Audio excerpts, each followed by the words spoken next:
10, 9, 8, 7, 6, 5, 4, 3, 2, 1, and liftoff of Falcon 9, Starlink 4-11.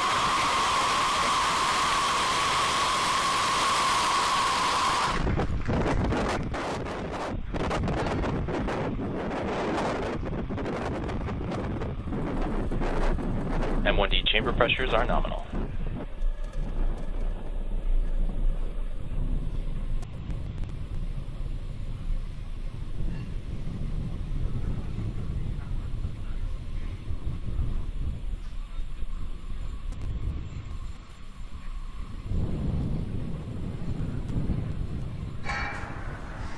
T plus 42 seconds into flight, Falcon 9 has successfully lifted off from Vandenberg Space Force Base, carrying our stack of 50 Starlink satellites to orbit. And moments ago, we began to throttle down the engines on the first stage in preparation for max Q. This is where the vehicle will experience the highest amount of pressures during ascent.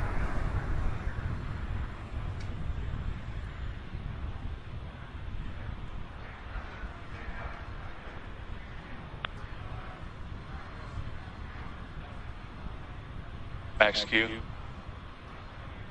And there was max Q. So we have a couple of events happening in quick succession in about a minute. First up, we'll have main engine cutoff, also known as Miko, followed by stage separation, and then second engine start run, also known as SES1. First up, main engine cutoff. This is where all 9 engines on the first stage will shut down in order to slow the vehicle down in preparation for stage separation. During stage separation, the first and second stages will separate from one another. The first stage will make its way back to our targeted landing zone. In this case, it's the drone ship, Of Course I Still Love You, currently waiting in the Pacific Ocean. And the second stage will continue its journey with the third event, second engine start 1. This is where the single Merlin vacuum engine on the second stage will ignite and propel the second stage along with the Starlink satellites into orbit.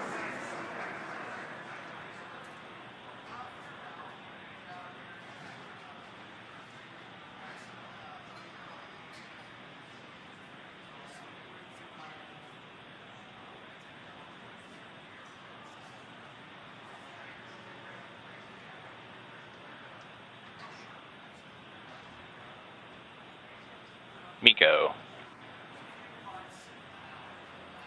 Stage separation confirmed.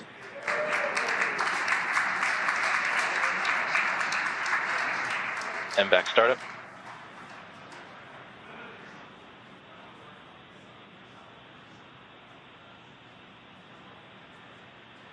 So we did have successful main engine cutoff. Confirmed. Stage separation, second engine start of the Merlin vacuum engine, and you just saw on screen that the fairing halves have been deployed from the top of our second stage. We've been flying reflown fairing halves since 2019, and today's fairings are flight proven, and we're going to be attempting to recover them when they return to Earth as well. So as expected, we got some phenomenal footage of ascent. A couple of views on screen right now. On the left-hand side of your screen is the first stage. It's a view from the top of our first stage looking down.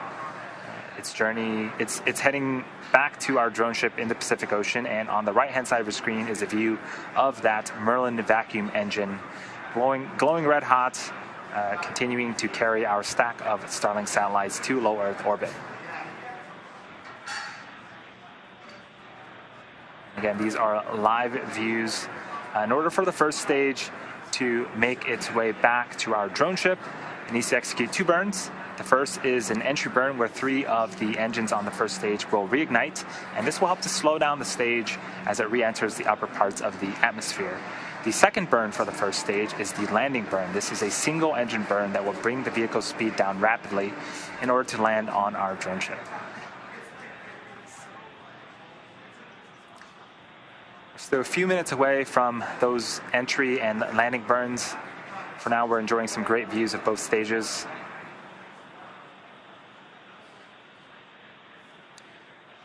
The engine that you see on screen on the second stage is a little bit different than the engines on the bottom of the first stage is actually optimized to perform in the vacuum of space, being able to produce over 220,000 pounds of thrust, compared to the engines on the first stage, which are actually optimized to perform at sea level. They can produce about 190,000 of thrust, 190,000 pounds of thrust each.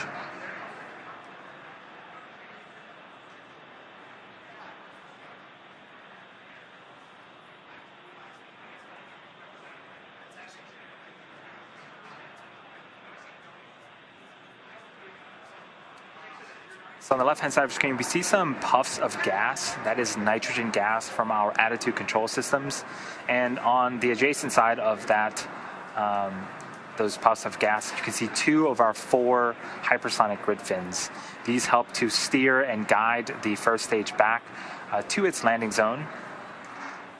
When we do our landing burn, the center engine can also gimbal or tilt, and that also helps to direct the first stage and help it land as well.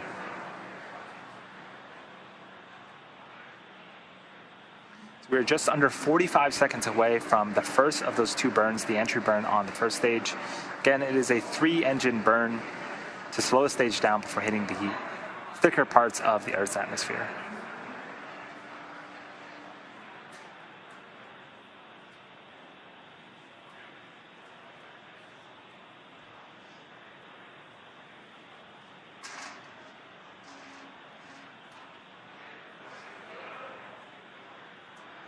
Things continuing to go smoothly for our second stage.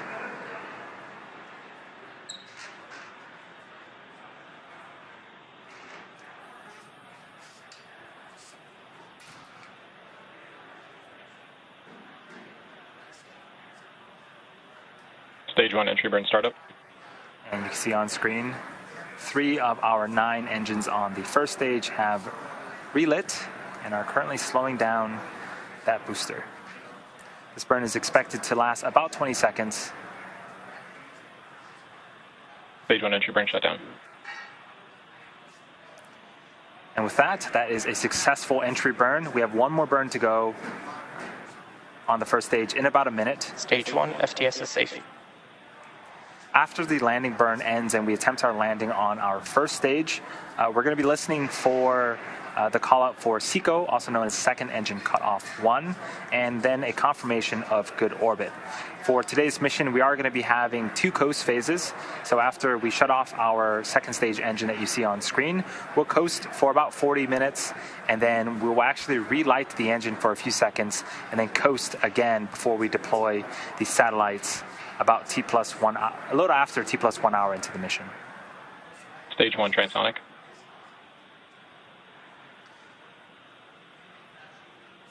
So we did lose video footage of the first stage. This can sometimes happen as the stage is traveling pretty quickly, but we do hear call-outs that it is continuing to make its way to our drone ship.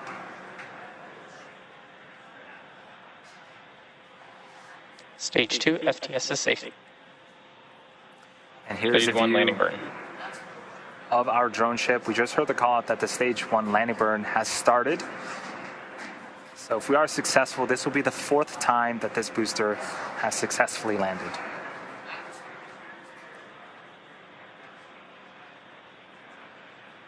Stage 1 landing leg deploy.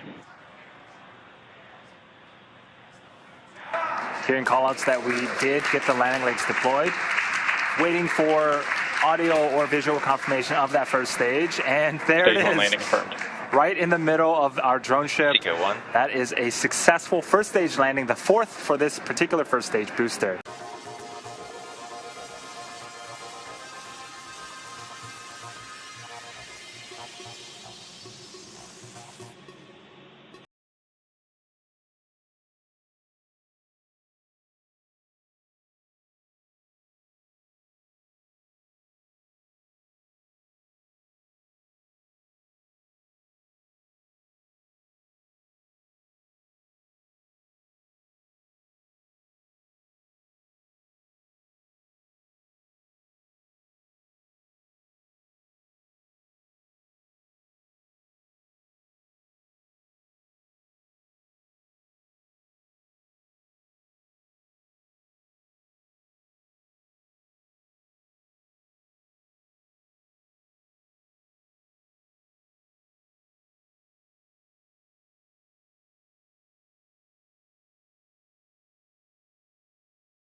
So for those that are interested, Starlink deploy confirmed.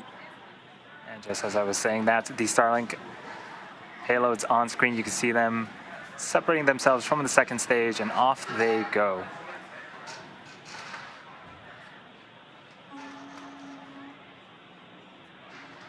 So with that successful deployment of our 50 Starlink